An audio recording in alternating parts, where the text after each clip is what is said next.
எளிய தொண்டன், சைக்கிள் கிட்டு, மாநகராட்சி செயலில் சிற்று என்று நம்மை வழிநடத்தும் தமிழக முதல்வரால் பாராட்டு பெறும் அளவிற்கு மாமன்ற உறுப்பினர் அவர்களால் செயலாற்ற வேண்டும் என்று கோரிக்கையை கேட்டுக்கொள்கிறேன். சார், என்னோட வார்டு 12வது வார்டு. அதில் மழை காலத்துக்கு முன்னாடியே வாறுகால் வடிகால் செய்து தரேன்னு சொல்லிட்டு this is the third time I am saying you. அதுக்கு கொஞ்சம் வழி பண்ணால் நல்லாயிருக்கும். Then again Madurai road Janakiram hotel ஆப்போசிட்டில் இருக்கிற சிந்துபுத்திரை சாலை தெருவில் உள்ள சிவன் கோவில் பக்கத்தில் இருக்கிற ஓடை இருக்குது சார்.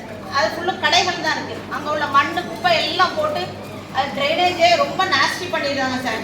அதை கொஞ்சம் ஹைவே டிபார்ட்மெண்ட் அண்ட் மாநகராட்சி கார்பரேஷனோட கொஞ்சம் கிளீன் பண்ணி அகலப்படுத்தி தரணும் கேட்டுக்கிறேன் சார். அந்த ஏசிஸ் நோட் பண்ணிக்கோங்க சொல்லும் போது திருப்பி அதுக்கப்புறமும் இந்த கவுன்சில் என்ன சிந்துபுத்திரை நாடார் தெரு, மேகலிங்கபுரம் வடக்கு தெரு சிமெண்ட் சாலை பணி தொடங்கி டெண்டர் விட்டு கிட்டத்தட்ட 3 months மேலே ஆகுது சார். இன்னும் வேலை ஆரம்பிக்கவே இல்லை. அது என்னன்னு கொஞ்சம் கேட்டுட்டா நல்லா இருக்கும். Before election they have conducted the tender but they have not yet started.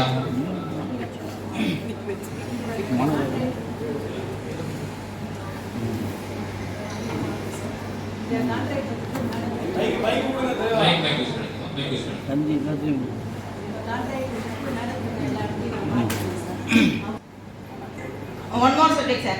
Udayarpatti Selva Balaji கார்டன்ல ஃபேவர் பிளாக் ரோடு ஒர்க் நடந்துட்டு இருக்கு சார். இப்போ ஸ்டார்ட் பண்ணிட்டாங்க. அதில் ஸ்மார்ட் சிட்டி ஸ்கீம்ல பைப் லைன் போட்டிருக்காங்க. அது இண்டிவிஜுவல் ஹவுஸ் கனெக்ஷன், அப்புறம் இண்டிவிஜுவல் ஹவுஸ் கனெக்ஷன் மெயின் கனெக்ஷனும் இன்னும் கொடுக்கல. அது அன்னை இன்ஃப்ராலேருந்து பண்ணிட்டு இருக்காங்க. நானும் பாஸ்ட் 15 days கான்டாக்ட் பண்ணிட்டு இருக்கேன். சரியான ரெஸ்பான்ஸ் இல்லை. ஏன்னா அது பண்ணுனாதான் அடுத்து இந்த வேலையை கொஞ்சம் சீக்கிரமாக முடிக்க முடியும் சார். ஏன்னா அது வேலை ஸ்டார்ட் பண்ணி ரொம்ப நாள் ஆயிடுச்சு. People are waiting for a very long time.